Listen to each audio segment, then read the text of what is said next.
Greetings to all of you who have joined us on StreamYard, our new mode of communication. We have moved from Zoom, if also because Zoom was very restrictive, but more important, very dangerous. We have hackers. I believe from those who know better this technology that StreamYard is more reliable and takes us right into YouTube. I hope all of you have been able to get in on YouTube. And there are two links, one for the panelists and the other for the public, as our technician has put it. My task, of course, today is one of the presenters, but before doing so, I wanted to introduce our eminent moderator for this topic towards the National Dialogue Platform. Trevor Ngube is our moderator for this session, and there's double significance to that. The first is that he's a publisher of many decades standing, and he runs a very important program called Conversational Trevor Ngube. And we can't think of a better person to bring in this dialogue than someone who is in touch with public opinion and is part of the thought leadership in Zimbabwe. So Trevor, welcome, and thank you for agreeing to be part of this conversation. I also wanted to add that Trevor was part of the dialogue in 2016, July 2016, when we first mooted this topic of the NTA. So he's no stranger to it, not to mention that he has, on various occasions, touched on this, the third way, as he used to call it. Trevor, thank you. Thank you, Ibo. I love your music as we start. Can you give us what the context of that beautiful song is Ibo? Yes, it's from, I forgot the name, but Reward Mushaya Basa, a Zimbabwean who lived in UK, sent me a note some time ago. I need to put it on record, but it's a Congolese patriot who became an exile during Mobutu's time. He's since passed away, but it's a very important theme which laments Africa's current condition as well as a hope for the future. So we adopted it as our theme song, and I think it's very appropriate. Absolutely, it's a very appropriate. There's something to it that just grabs you and takes you places. Thanks, Ibo, for the invitation to be a moderator on, and we've got an amazing lineup of panelists, obviously including yourself, Ibo. Tony Rila, who is also the co-convener of PCC. Tendai Biti, my brother, who is a lawyer and former Minister of Finance, and we have Salani Mtayami, who is host of Citizens Speak Out. You know, the challenges that we face are obviously, you know, multifaceted. You know, the political issues, I think the economic issues, an indication of the politics that is not working. Clearly, society that is speaking at cross purposes, and the toxicity that sort of characterizes the conversations that are taking place in our country, in the diaspora. I've just come back from 2 weeks in the diaspora. You do get a sense that people are desperate for something that's different and something that works. We have a leadership crisis in the opposition, and a leadership crisis obviously in the ruling party, a leadership crisis in business, and a leadership crisis in the churches. So I think our country, Zimbabwe, is crying out for its citizens to come up with a way out of our current political, economic, and societal quagmire. Ibo, do you want us to tee us off as far as saying one of the proposals is it possible to have a National Transitional Authority that is a recognition that there is a political impasse, there is an economic impasse, a recognition and agreement by a broader society to say none of the political actors present in place have the capacity to move the nation forward. Therefore, we need to press a reset button that recognizing that all Zimbabweans are stakeholders, and can we have a platform that allows those Zimbabweans to come together to fashion a way out that is durable. Ibo, shall I start with you? Are you able to tee us up, Ibo, and then we continue? In fact, you have made a very appropriate introduction in the reference to the political impasse. The context, really, in my view, is fourfold. The first is the political impasse, which takes us back to 2000. And the bottom line is elections have been a complete waste of time since 2000. In particular, 2008, when Morgan Tsvangirai won the election but was not able to take power.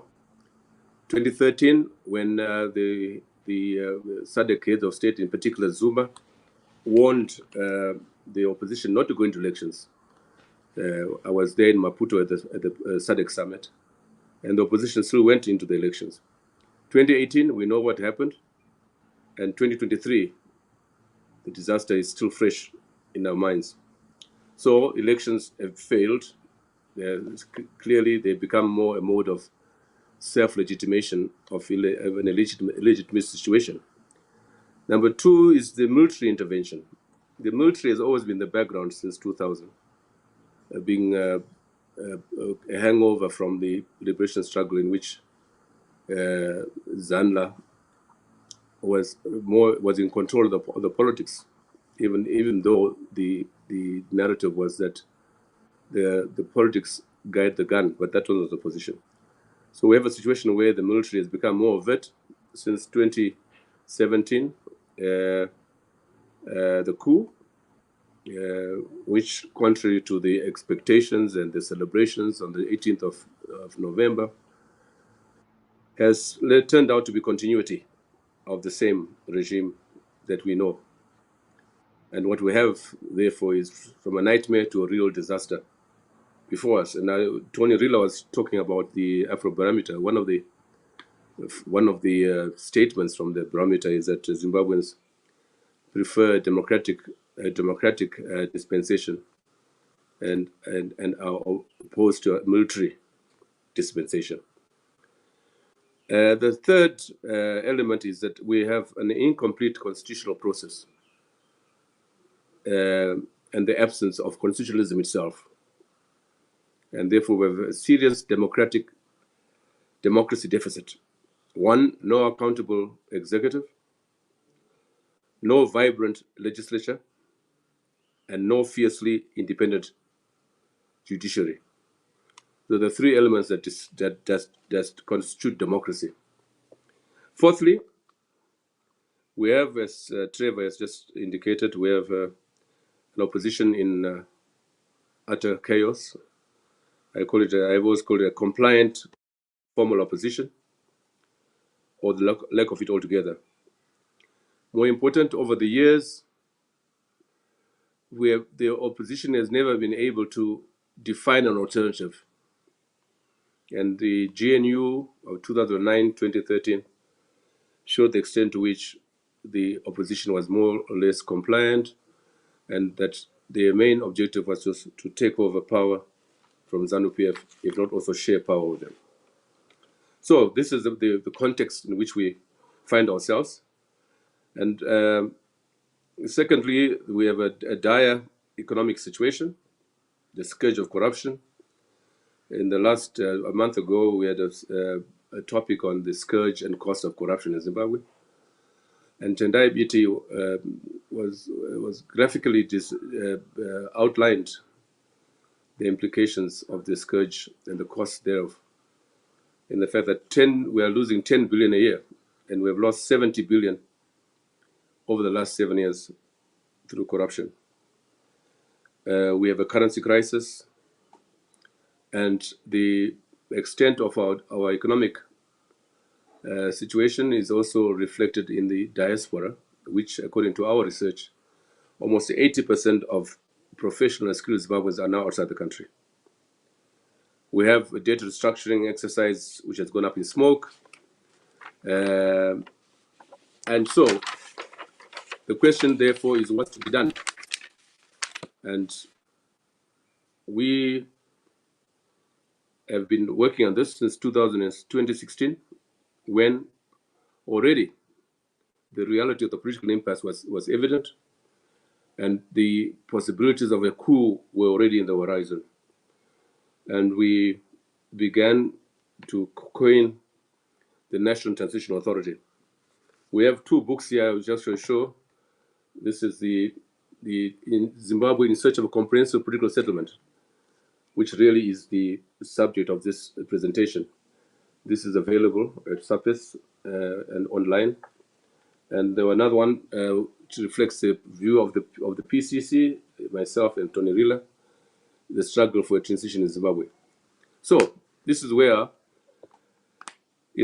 so the bottom line is that the search for comprehensive political settlement is against the backdrop of a state as a crooked state incapable of both political and economic reform. That has become quite evident. And as I said earlier, the elections have never been a solution. And therefore, we think that the Lancaster moment has long arrived on the scene in Zimbabwe. And therefore, the idea of a National Transitional Authority. The objectives of the NTA and its Truth and Reconciliation Commission is first and foremost the composition of mainly technocrats, about whom all political factors will agree that these are the people who can lead the transition authority for a period 2 to 3 years before the next elections. Secondly, the NTA would govern the country after full implementation of the 2013 Constitution, including such essential amendments as would afford the diaspora a vote. Accompanying the NTA would be a Truth and Reconciliation Commission, similar to that that was held in South Africa, which will probe atrocities of the post-independence period, including Kukuraundi, cause the perpetrators to confess and be pardoned or punished as the case may be, and create an agency for national healing. Fourthly, economic reforms, the debt relief and an internationally sponsored economic recovery program. Establishment of a recovery and development fund designed to restore agricultural, industrial, infrastructural, and energy development, and help the country to recover, including repatriation of resources plundered through corruption, attract diaspora back home through a number of incentives, and of course, attract investment largely through joint ventures. Now, that's easily said. The process we're recommending through this session is that, and this goes back a few weeks ago when we had a similar session with Salani on our platform. We feel that the process must begin with a national dialogue platform, which brings together Zimbabweans of different persuasions, parties, and including the diaspora. And secondly, it will be facilitated by a group of eminent persons and towards an international conference. Now, for the record, when I say we, the PCC last year, were involved in lengthy discussions with South Africa, with the Department of International Relations, DECO, and we came very close to it in the form of this international conference. And we even went as far as identifying the eminent persons. The South African DECO recommended Motlanthe, and then we approached Obasanjo, and likewise Kikwete in Tanzania. The the international conference did not fly because one, the executive in South Africa did not give the nod, even though DECO was on the same page with us. And secondly, the eminent persons felt constrained to come on board if, as appeared to be the case, there was no nod from Zimbabwe itself. We produced a document which is not public, but the document was shared with Cyril Ramaphosa in South Africa, the minister, Naledi Pandor, and indeed, it was sent to the president's office on the 7th of October. So the document is there, is on the table, proposing as he did that in the first instance, we would have this national dialogue, which will bring everyone together, and the economic eminent persons will come in as the main facilitators, putting together, meeting everybody that matters in the country. But primarily, it would require both the consent of both the government in Zimbabwe, but also at that time we were hoping to have the opposition. And of course, the demise of the formal opposition, as we know it, became a major constraint in the process towards an NTA. So here we are. We feel that we can, with political will from civic society, from various sectors of our society, the diaspora, and indeed the government, and whatever the formal opposition is, to initiate and hold this national dialogue forum as a preliminary process towards designing the National Transitional Authority. I think I'll stop there, Trevor, and allow Tendai BT to move. Tendai, you want to come in?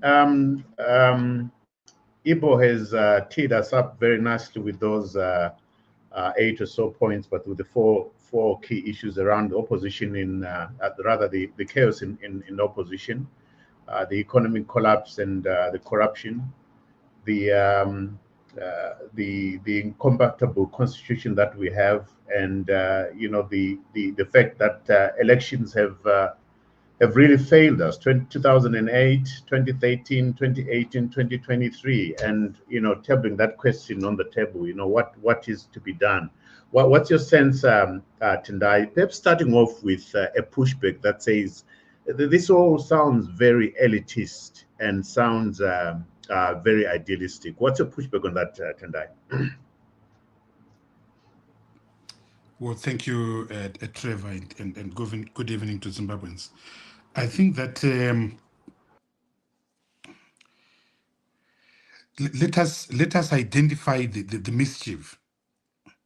The mischief is beyond a narrow political problem that can be addressed and answered by a technical a political situation, which the NTA is, a rearrangement of the political and constitutional order, which would require a very simple amendment to the constitution.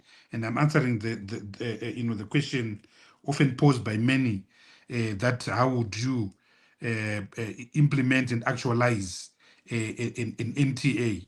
I submit as a lawyer that it's a simple a process that requires a simple constitutional amendment.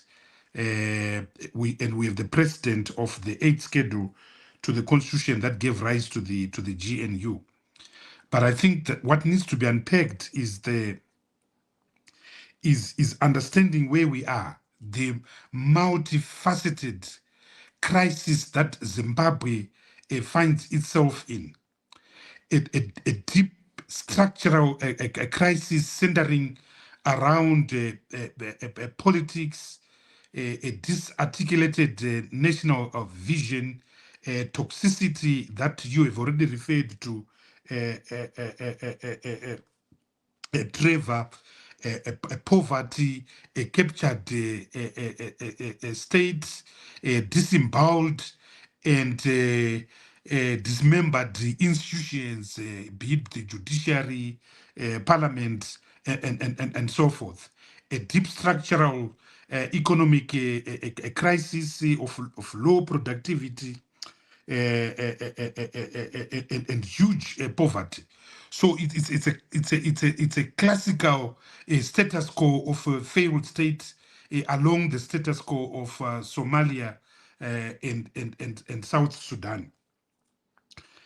But this crisis is more than 44 years old. It predates independence. It predates colonialism. It predates the liberation struggle. It finds itself perhaps with parentage in the pre-colonial order. And I see many now are now trying to find recourse and legitimacy to Munumtapa. Because there's no modern referencing of the kind of authoritarian disorder that they're trying to impose, and they've imposed on Zimbabwe. So I'm reminded of Gramsci when he writes in 1930 that the crisis consists in that the old is dying and the new cannot be born. The old is dead. No one identifies and associates with the old, but the new cannot be born. So we are facing a blocked transition. The last 20 years or 30 years, particularly since the formation of the MDC, has witnessed this blocked transition. So the critical question then is, how do we unblock a blocked transition, an arrested transition, a hijacked a transition? And the challenge now is that democratic methods of addressing the structural crisis in Zimbabwe have failed. The electoral project and the electoral polity in Zimbabwe has failed, and failed in absolute terms. And when the democratic project fails, it makes inevitable undemocratic means. We saw what happened in 2017. And as I'm talking to you right now, all the ingredients of another implosion are there on the ground. And what are those? An economy that is not performing. What are those? Huge, massive corruption. What are those? Identity politics, tribalism, ethnicity. What are those? Cockpit dissonance, particularly in ZANU-PF, we are told that a president can hardly talk to his vice president. A vice president can't even attend the birthday party of his principal. So the evidence of discord are there to see, and regrettably, the only inevitable outcome is another implosion, such as the one we saw in 2017. So the issue is not when there will be an implosion. The issue is how and in what form, and what are the outcomes. So we are suffering what I've called this blocked transition, which has seen Zimbabwe hemorrhaging literally and metaphorically for the last 44 years, hemorrhaging in every direction, in every symmetry and asymmetry. We've been hemorrhaging. So to me, the National Transitional Authority therefore represents a big idea to create a soft landing for the Zimbabwean crisis. Because without a soft landing, we are heading for an inevitable implosion. But this time around, unlike 2017, there will be blood, there will be a literal dismemberment of Zimbabwe, there will be a civil war. So I think every Democrat in Zimbabwe must pursue this big idea of establishing a soft landing for Zimbabwe. The precondition for this is national dialogue. And this national dialogue must be tangential to what we went through in 2007 and 2008, which was an elite dialogue between 2 or 3 political parties. The church must be on the table. The trade unions must be on the table. The farmers in their different formations must be on the table. Yes, the military must be on the table because they are at the center of the lack of gravity in Zimbabwe. So pretending that they are not an entity, they are part of the executive, is a fiction that we must unmask. Civic society must be on that table.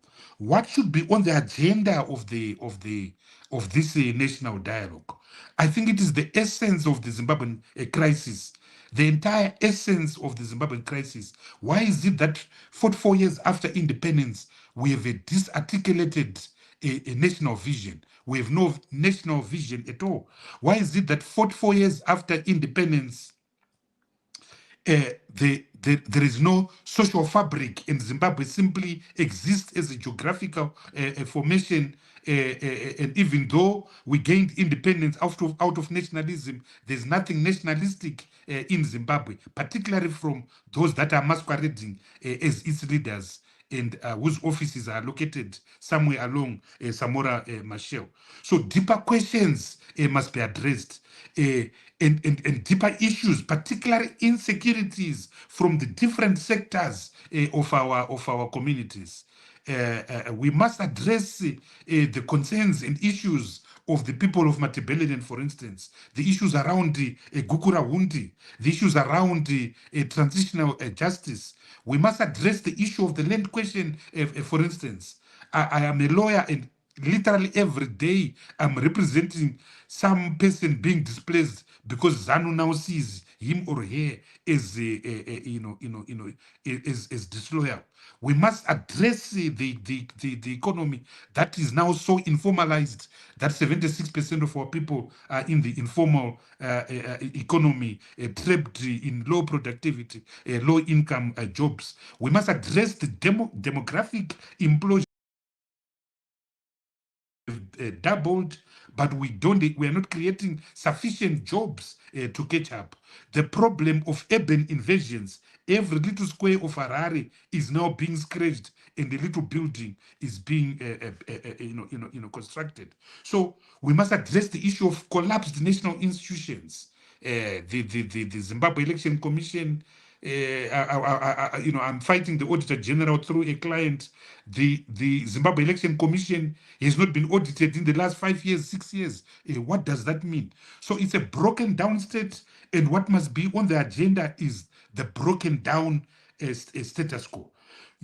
Once you agree on that agenda, agree on transitional issues, those issues that need to be resolved, as a matter of urgency. The immediate short-term ones, like the economy, the crisis of the currency. ZIG right now is trading at around 33, and so forth. The absence of drugs in hospitals, the debt crisis that is engulfing Zimbabwe. We must address the securitization of the state. And one of the things that must be addressed is the return to democracy, because the NTA can only be a permanent structure that will attend to the requisite reforms in order for us to return to a status quo of proper democracy where the will of the people will be respected. Obviously, and needless to say, the issue of the constitution, which we thought we had done a decent job in 2013, has been emasculated. So the constitutional question is now open. There must be discussion around the constitution on the table of the NTA dialogue. And of course, the issues of human rights abuses, Gukura Wunti, the violence around 2008, the continued incarceration of our people, the continued detention of our people, the use of fear and coercion in the national polity, the demilitarization of Zimbabwe, the removal of the de facto state of emergency, and the restoration of the constitution, including the elephant in the living room at the moment, which is the crazy, heinous attempt to emasculate the constitution by coming up with a third term. All those things must be on the table. So the National Transitional Authority, in whatever legal form that it takes, must therefore address those fundamental issues that are necessary to stabilize Zimbabwe politically, economically, before we can go back to democracy and the restoration of elections. So in short, Trevor, in my respectful opinion, it is not, the NTA is not elitist. The NTA is the only issue that can save Zimbabwe at the present moment. And Zimbabwe needs saving because it's engulfed by toxicity. It's engulfed by fear, by lack of a center of gravity, by authoritarian hegemony, by the rise of a securocracy, and most importantly, the capture of Zimbabwe by cartels and little individuals who flaunt their ill-begotten wealth as if it's confetti. We need the NTA to avert the impending implosion, which in my respectful view is a question of time, not if, not when. So the NTA is a big idea. Regrettably, we have not had a big idea in the past 44 years. And regrettably, we live in a society where any idea must be shot down if it's not coming from me or from someone that I have sympathy to, and that has sentenced us to the mediocrity that we are currently facing as a people. Sometimes you actually feel that we deserve those that are governing us because we are unable to discuss and to find each other in a respectful, cerebral manner, and that is the tragedy of Zimbabwe.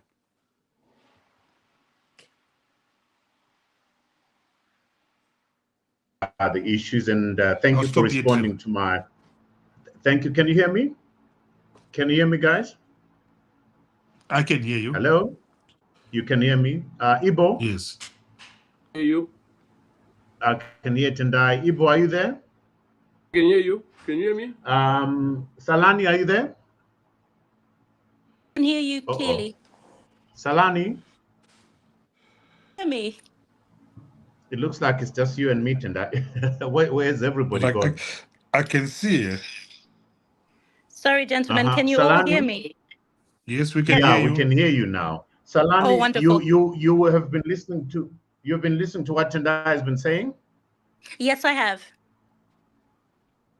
Okay. Do you want to come in, Salani? I think Tendai Ibo teed us very nicely. Tendai has come in very strongly, clarified what the issues are. I think that for me, great presentation from Tendai, but two things for me that stand out, which is the inclusive nature of the NTA going forward, and also the fact that there isn't a legal hindrance to this. There's a precedent, and that precedent is what gave birth to the GNU. What are your reflections, Salani, if you may? I'll give you about 5-10 minutes, if you don't mind. Absolutely. Thank you so much, Trevor. Thank you so much for the introductions. And I'd like to thank Professor Mandaza and also Advocate Tendai BT for what they've just done there. They've laid the foundation. And I guess I'm coming through as from the citizenry point of view. And I feel this is a part that is usually missed out. We have great thinkers, we've got politicians, but we always forget the people. Right? They are the people that you're supposed to be leading. They're the ones that are supposed to be governed and so forth. So I'm coming from that angle. And what I'll say is citizenry involvement is what has been missing from all this. I'll take you back. When we talk about the failures or the lack of effort coming from those in opposition, I see it from the citizenry point of view. If you look at the Triple C, which was formerly led by even Nelson Chamisa, you find that everything that was happening there, citizens were believing. We've always had citizens who believe, who are hoping for change, right? But then the ones that they trust, they are falling short of a lot of things, whether it's to do with transparency, whether it's to do with accountability.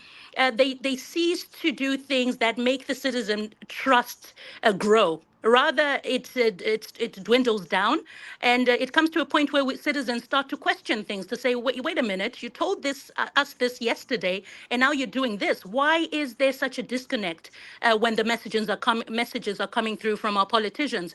And what that does is it kills the trust. The next time the same individual will try to come back into the political sphere and say, I've come, this is what I'm planning to do, you have to understand where a citizen is coming from. They look back in time. They'll be like, you did this last time, you'd said this last time, you left that alone, you started something new, you said something else, it didn't work out, and you just went away.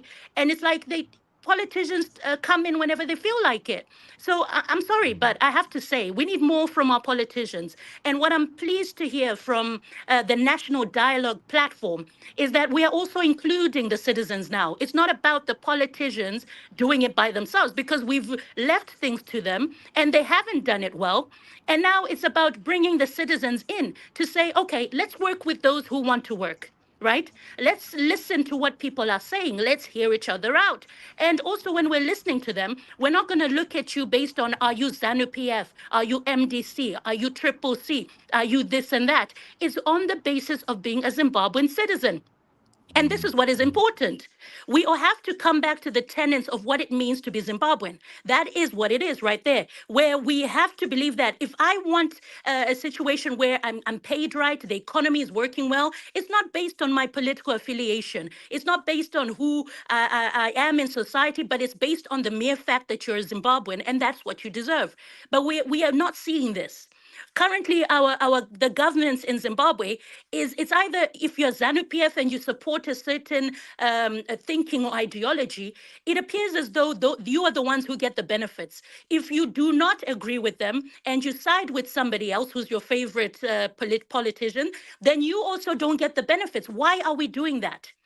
So with all this, that's when you see that we need that place where we come back and we say, okay, citizens, come into the fold. Gone are the days where we're going to do things for you. Now we want to hear from you. We actually want you also to lead the process. Why can't citizens lead the process? You'll be shocked that there are many amongst us who've got the skills, who've got the abilities, who've got the experience that can actually bring a difference to Zimbabwe, but they don't get the chance. Why? Because they're not in the right political party. And why are they not? Because there's certain things they don't agree with, right?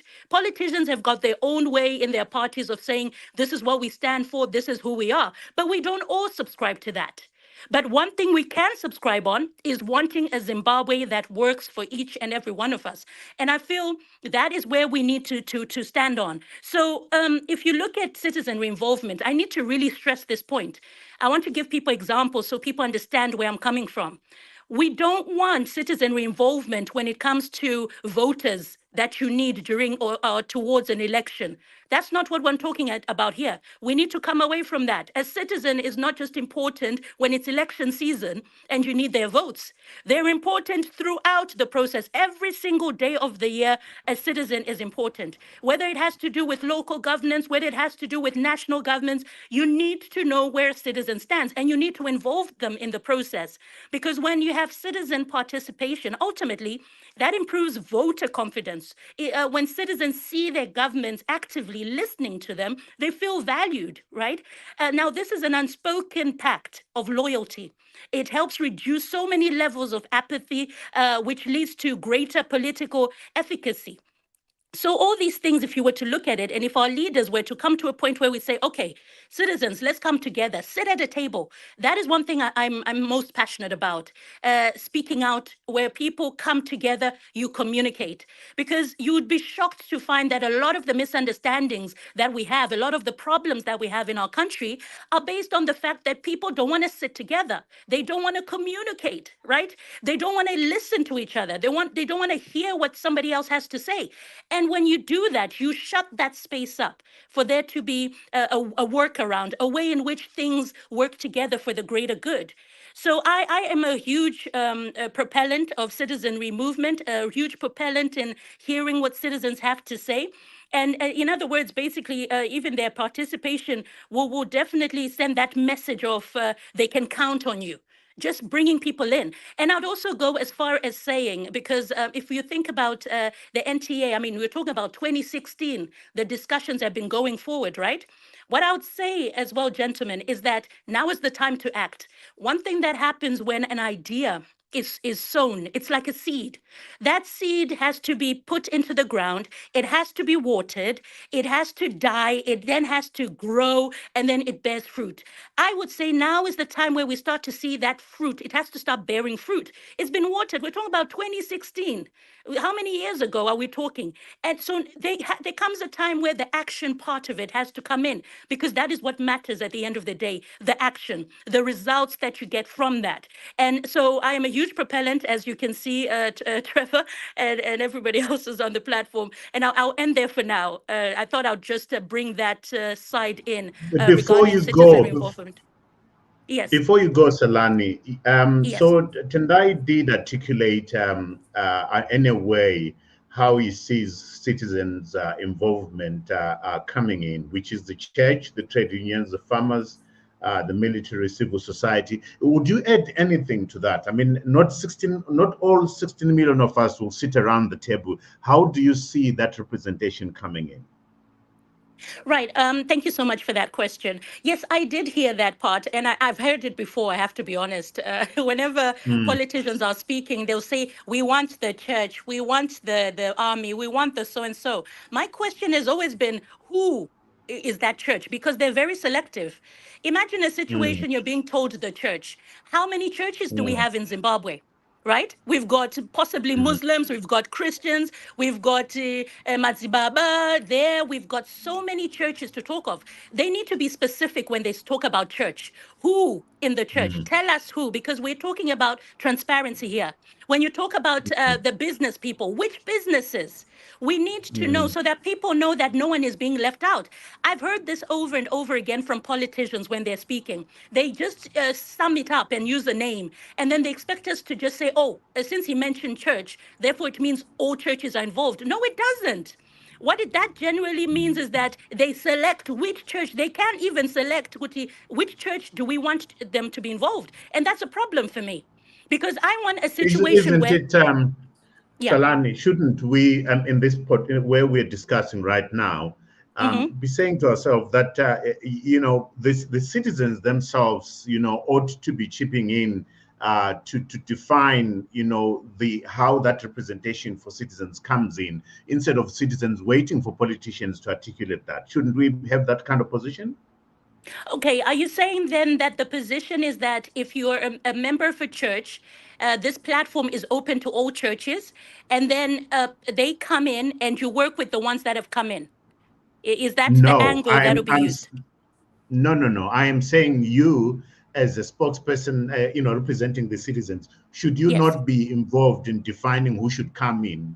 Because one assumes that you're closer to the ground, you know what the pain points are as far as society is concerned, rather than you being a recipient, you become an agent in defining who should get involved. That's what I'm trying to say. Oh, absolutely. Definitely. I would definitely understand where you're coming from. Yes, I agree with that. But how do we also not make it, because you have to find a way in which you can also, what we fail to do at times is to look at the person who you're using as an agent. Because I may have my biases, Trevor. What if I don't like white garment churches because that's where ZANU-PF people frolic all the time? There have been other controversial issues with child marriages. And then I say, no, I don't want white garment churches here. So how do we then deal with that type of a situation where we're not allowing someone's biases to then impact decisions that are made, even when the selection of which churches should come in is being had? Okay. No, thank you so much, Salani. Tony Rila, Tony, do you want to come in? You've been involved with this initiative. You've heard Tendai's articulation, Ibo, and Salani. Where do you stand? Any points of differentiation rather than agreement? Well, maybe to open up a bit, Solani said a very interesting thing that struck me and frames pretty much what I want to say. She said, what does it mean to be a Zimbabwean? And I think this is a very deep question because it goes to the heart of the notion of a social contract, the underpinning of what a constitution is. And my view has been for a long time, and I know many other people think this, is that we have never entirely decided what the social contract is and what it means to be a Zimbabwean. It was not particularly well addressed in the Lancaster House. It was covered over in '87 and so on and so forth. So the notion of who is a Zimbabwean is a contested space. You know, Zimbabwe is regarded as the most politically divided country out of about 34 African countries. Okay, we went from black and white, and then we went from ZANU and ZAPU, and now we go from ZANU-PF versus other opposition political parties. Our space is contested and divisive, and that's very important. Now, I want to unpack some of the things that Solani said, and I spent this morning at Rainbow Towers listening to what the Afrobarometer discovered in round 10 about what citizens say about their country. I'd like to give you some of the points about what our citizens are actually saying right now, and it's highly instructive. Firstly, 60% of Zimbabweans say the country is going in the wrong direction. 60% say the economic of the country is very bad or fairly bad.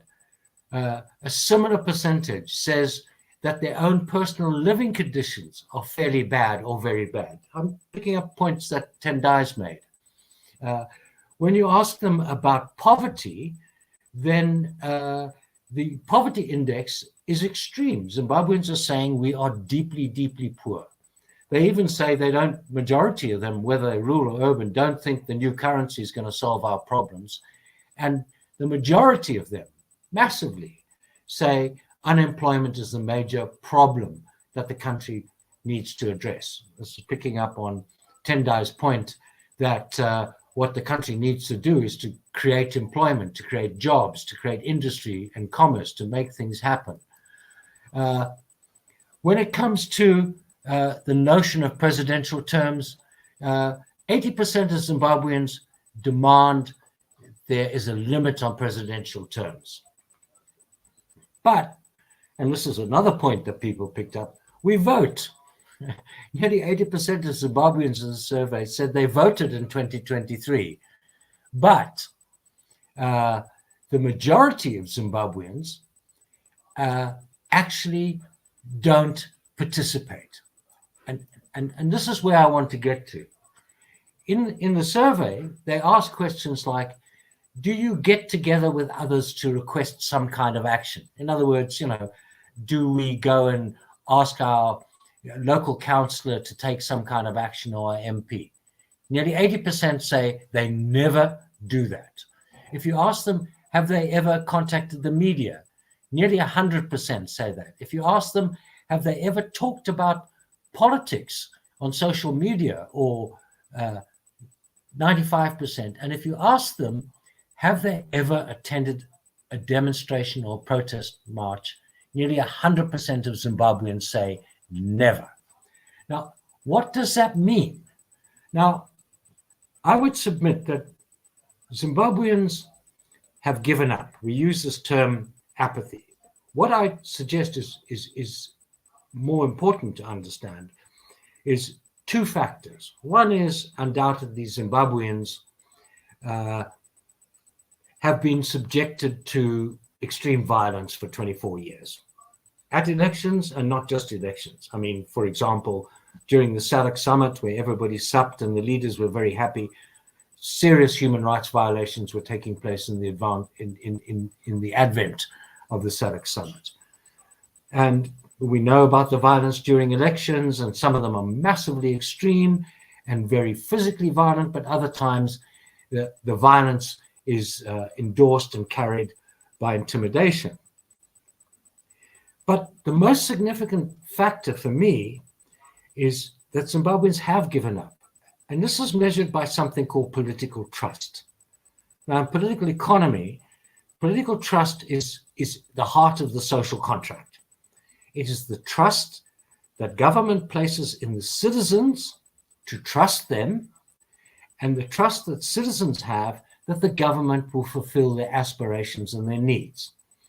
Now, that political trust in Zimbabwe went through the floor in 1999 and has never picked up. In 1999, it was about ESAP and the demolition of people's livelihoods and the safety net that people were used and expected through the 1980s, and our attempts to create a social democracy. Now, that political trust has been absolutely absent. And what does that mean? In hard terms, it means that the citizens do not trust the state, they do not trust the government, they do not trust political parties, they do not trust officers of the state. And in truth, what the data from Afrobarometer has shown over several surveys is, who do they trust? They trust religious leaders, NGOs, and traditional leaders. That's a devastating statement about where citizens see themselves. Now, that's not apathy, that's realistic, for all the reasons that Tendai just explained. This is realistic. Citizens have given up because they have no vision of how to get out of this mess that Zimbabwe finds itself in. And that's the notion that Zimbabwe has hit, as Ibo and I have pointed out in the past, has hit a Lancaster House moment. That the country is so broken that it requires a new solution. And not merely the country, but the region agrees that Zimbabwe is a regional problem. We're migrating left, right, and center through the region, internationally, everyone else. The people are voting with their feet because they have no faith that there is a solution. And they have no faith that the parties have any kind of solution for them. And this is really important. And that's the proposal about why one needs a transformative process. Now, the proposal that was made in 2016 for a National Transitional Authority clearly envisaged a process. Now, one of the things that's going on currently in Zimbabwe is we've moved, if you want, from the constitutional industry through the peace-building industry. We're now in the dialogue industry. And so the question is, dialogue for what? Bringing people together to talk has to have a purpose. And what is the purpose? In my view, and I think in the PCC's view, it's to restore a social contract. Now, that process is 3 stages. The first is, and 2 of them run in parallel. One is that there has to be political settlement.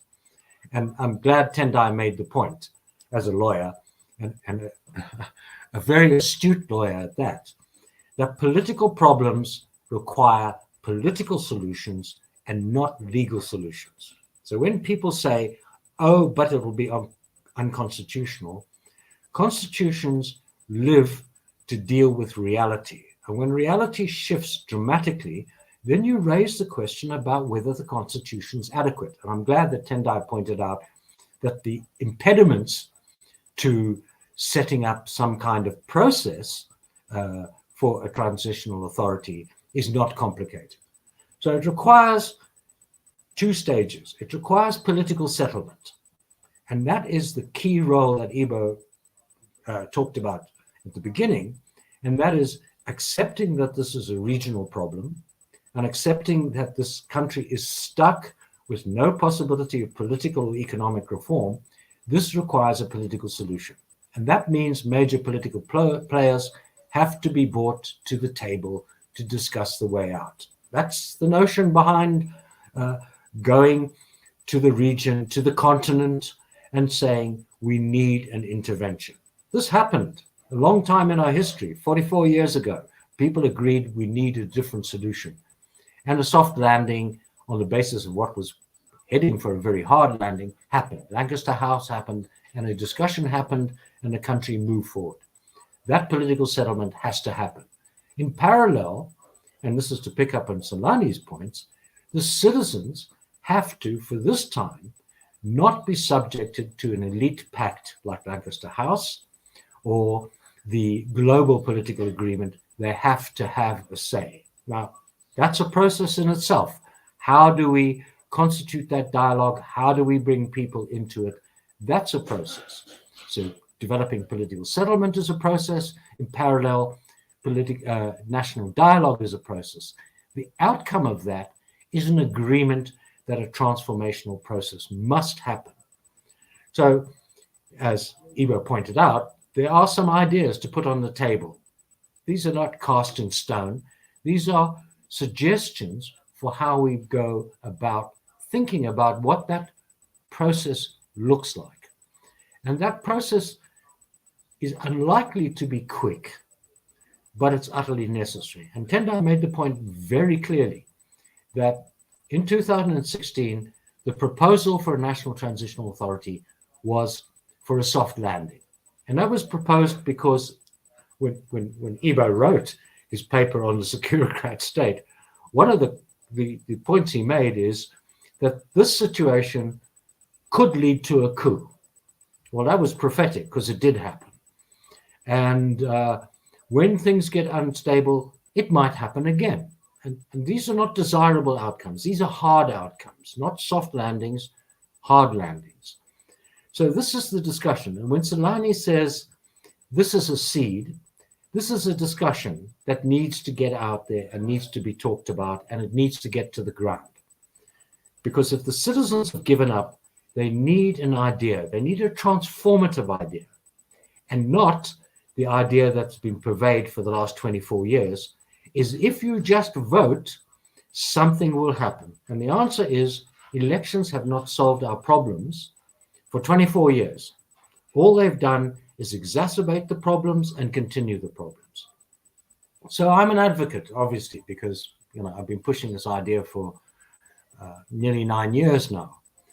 And the key in all of this is to recognize that there can be no scaffolding by the international community, particularly by SADC and by the AU, unless there is a clear articulation by the Zimbabwean citizenry as a whole, labor, churches, citizens, women, youth movements, even political parties, that we see a desired outcome.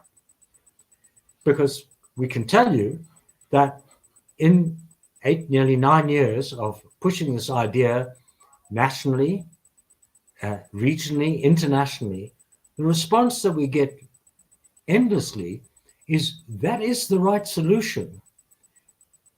But the question that follows is, who cares about that solution? So when citizens care about a transformative idea, then things can happen. Now, I'm old enough to remember a transformative idea that led to the change in 1980. And that was one man, one vote. I'm not saying land and other issues weren't important, but the notion that the social contract said all the way to 1980 that some people are citizens and other people are subjects was contested by this nation. And they said, we refuse to accept that, and they didn't accept it, and the change happened. I suggest this is one of these transformative ideas, and with a bit of luck, and with the support of the citizens who engage this and insist that a three-stage process happens, we can do this. Thank you, Trevor.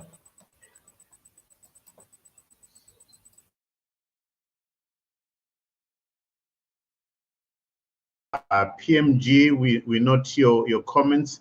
You're saying it's a noble idea. Chinanga Tatai, well done, gentlemen. You're saying Brenda Brenda, you're also commenting. Tongai Tichara, rather, you're very strong on your views.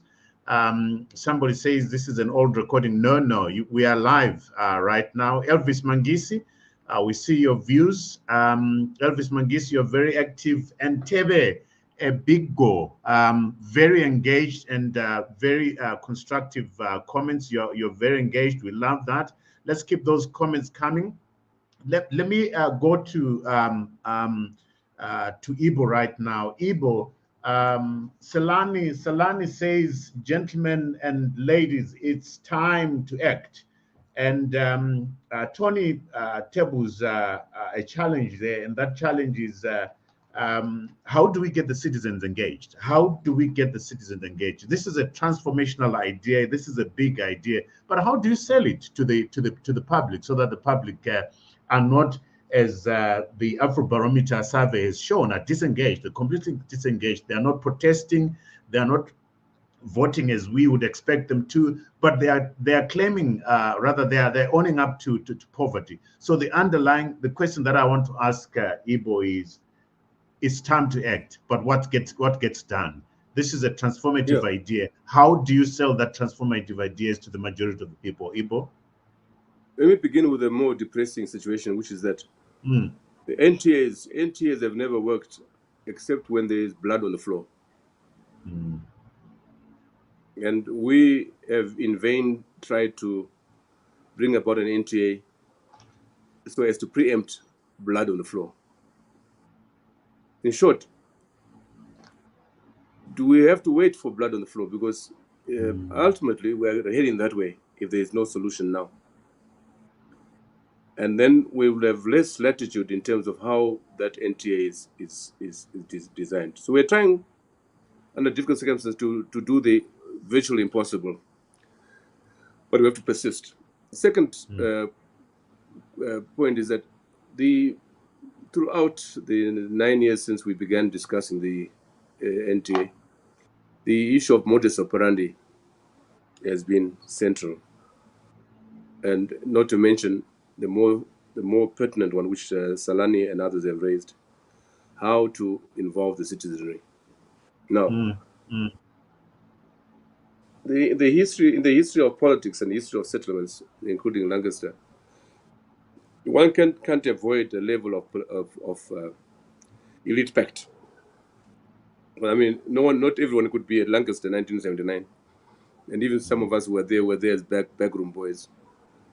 But those who were at the Lancaster House purported or claimed to represent constituencies, and that's how they were there. Now, the question is, as Tony has outlined, is there enough trust between those who represent the citizenry at such a forum and those who follow them?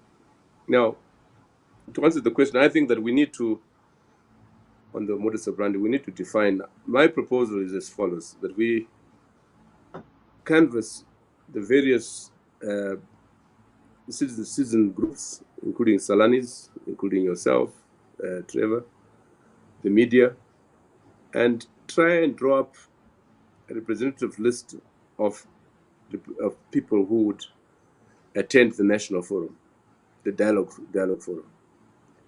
And we are proposing that if you can't have it here in Zimbabwe, we would have it next door in South Africa. But try and drop a list of from churches to civil society to media, and try and do the best. It won't be the ideal, but the ideal. And get people there to represent various interests, and including the diaspora. And I've made this point before to Salani, and that through her groups, through her platform and other platforms of the diaspora, try and get a representative group of diaspora to be at such a conference, such a national dialogue forum. And I think we have to work at that. That's our plan at the moment. Interesting.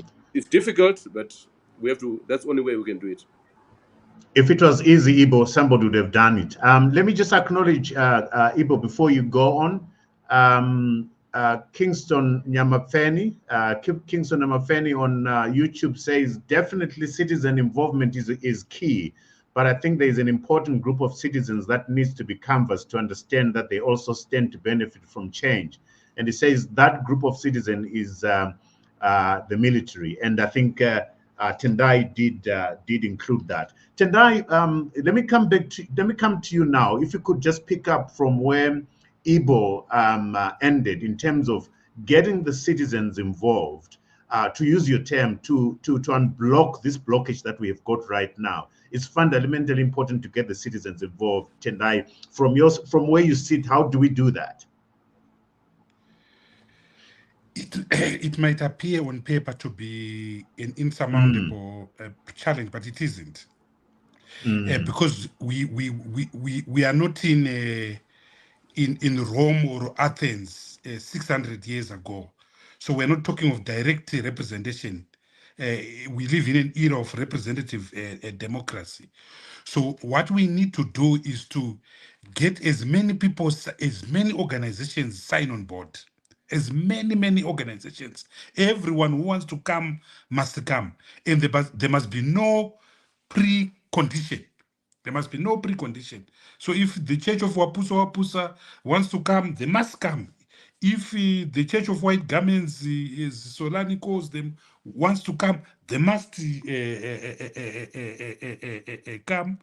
But we then select the representative. The church itself is a way of finding each other out. And you remember, Trevor and all of you, you remember the problems we had in March 2010 when we, Zimbabwe, convened the first stakeholder conference on the constitution, which was held at the Harare Sheraton, at the Harare International Conference Center. That same dialogue went through. I want to take you back again to history. Kempton Park in South Africa. There were millions of organizations who were at Kempton Park, but at the end of the day, they found representative organizations of the church, of business, of industry. And on the table, once the negotiations started, they developed a doctrine which is now known in international negotiations called the doctrine of sufficient consensus, which at the time in Kempton Park was meant to mean an agreement between the ANC and its allies, including UDM and the National Party and its allies. So it might appear, difficult, but it's not. But it requires a lot of attention to detail. It requires laser focusedness, because no one should be excluded. And with respect to Solani, this is not a political statement. If you want this to work, you have to involve everyone, and everyone must feel that he or she is a stakeholder. He or she is a shareholder. If you leave people, you are setting up yourself for failure. So it can be done. It has been done, but it will not be a walk in the park.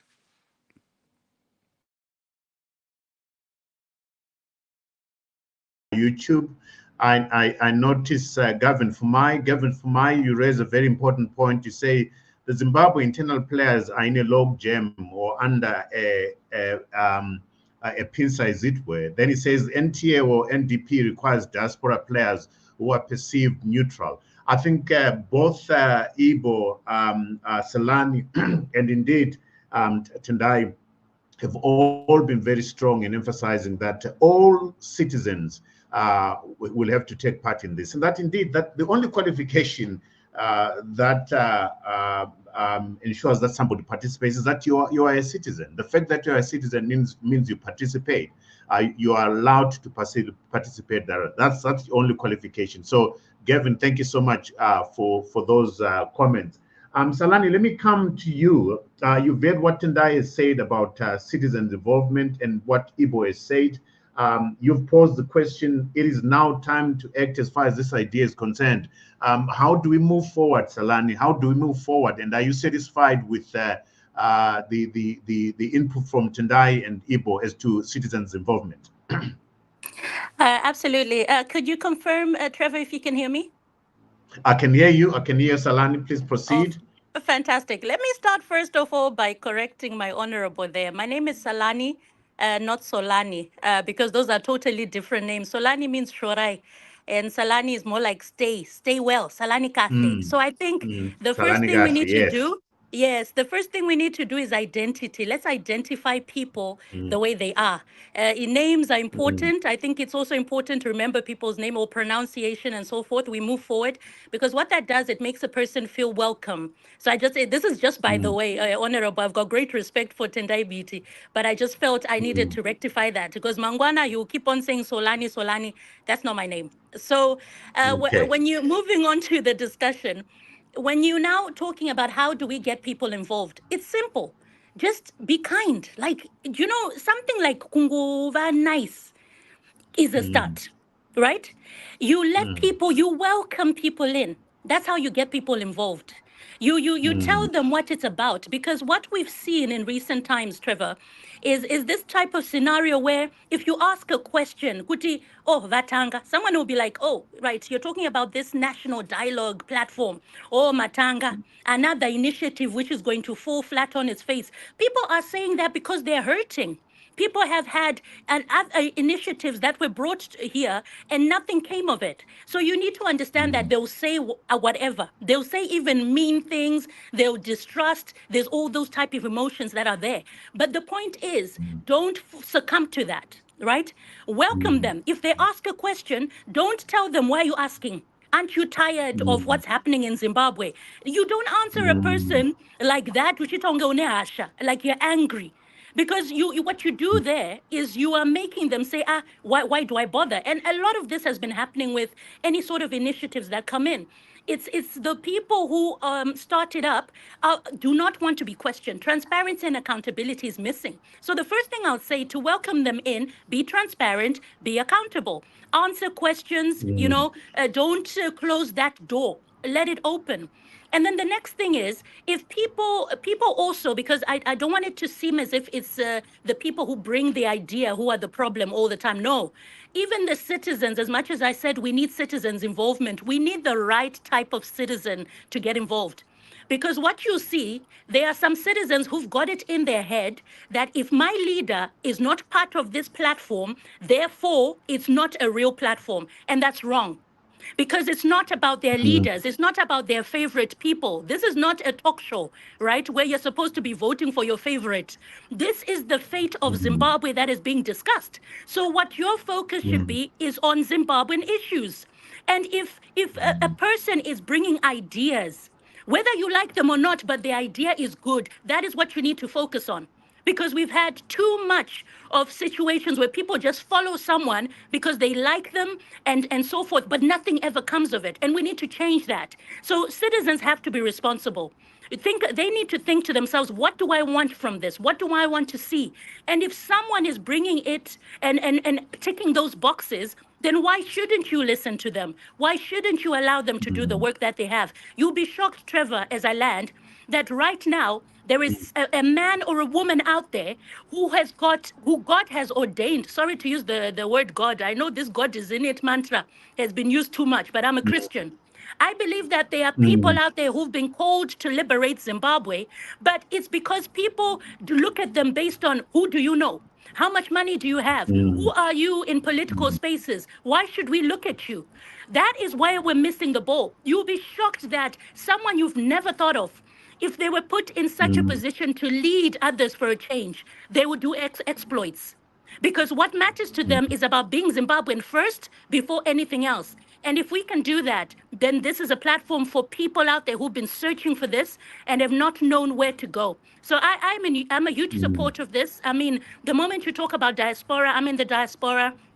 I'm tired of people just thinking diaspora people are just for money. You know, whenever you need money, just go to the diaspora. There's more to Zimbabweans than just being providers of money.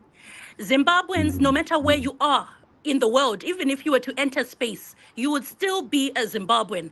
And that is what we need to focus on. Those problems are what we need to focus on. Thank you so much.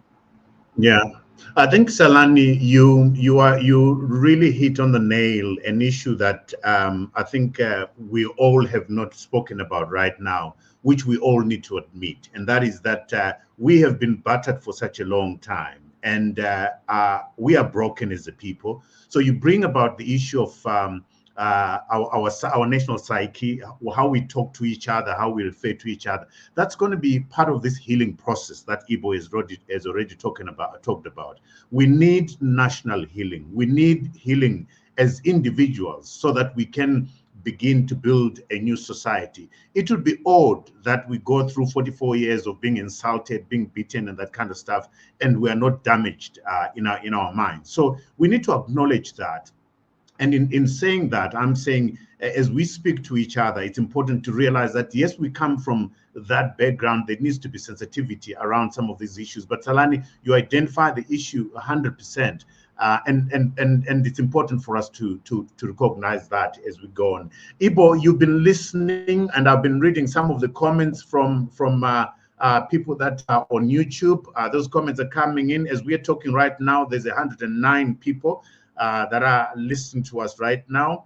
Ishmael Tanyaradzwa is coming, and Salani. A lot of people say, not a lot of people, few people say they can hear your passion. Keep up that passion. Ibo, what do you say in terms of responding to what Salani has said, what Tony Rila has also outlined, and indeed some responses that are coming here. But before you do that, Ibo, I need to push back on this and hear what you say. Why are we emphasizing so much on the regional buy-in to what we are doing? Why don't we proceed? It's time to act for us on this issue. Act until the regional supporters and participants realize that we mean business as far as this transitional authority is concerned, and maybe they jump in. The liberation struggle, Ibo, was started by Zimbabweans, and the international community bought in. Please push back on that as much as possible, Ibo.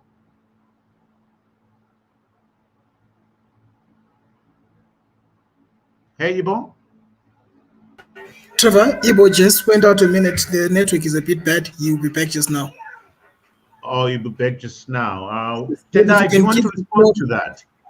You can give the floor to Tony or anyone else. Yeah, let me respond. Let me give it to Tendai. Tendai, do you want to respond to the questions that I've said? Why this fixation about the regional support? Why don't we, as Zimbabweans, band together in a strong manner that compels the region to see that we mean business about resolving our issues in a consultative and peaceful manner? Tendai, if you may, please.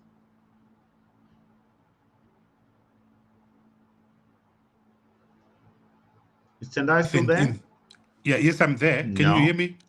Oh, hello? Yeah, I can hear you now, Tendai. Yes, I can hear you. Yes, yeah. I think the regional element comes into it because as Zimbabweans, we have a partner that is to sit on the table that no one trusts, and that is ZANU-PF. So the regional element comes because you want international guarantees. As Tony Rila says, you want the scaffolding. You want the guarantee that whatever you have, one party which is more powerful than any other citizen in Zimbabwe will be able to comply. So if you go back to the GNU, we had to push very much for SADC to convene the dialogue. I remember pushing on President Mbeki's door, and him and his people refusing until when Morgan Tsvangirai and some of us were beaten at Machipisa on the 11th of March 2007. Did South Africa then agree? And the result was that an extraordinary meeting of SADC was called on the 29th of March 2007 after we had been beaten up on the 11th of March, and then Mbeki was appointed as the mediator. So the regional component, the African component, the international law component is very essential to ensure that everyone complies, because we've got one party that is a renegade, one party that is recalcitrant, and its name is called ZANU-PF. Okay. No, so we need a guarantor. We need a guarantor. I hear you, Tendai. That's a strong point. Ibo, do you want to get in on that issue if you did the question? Ibo is still having a challenge with still having a challenge. Tony, do you want to come in on that? Tony?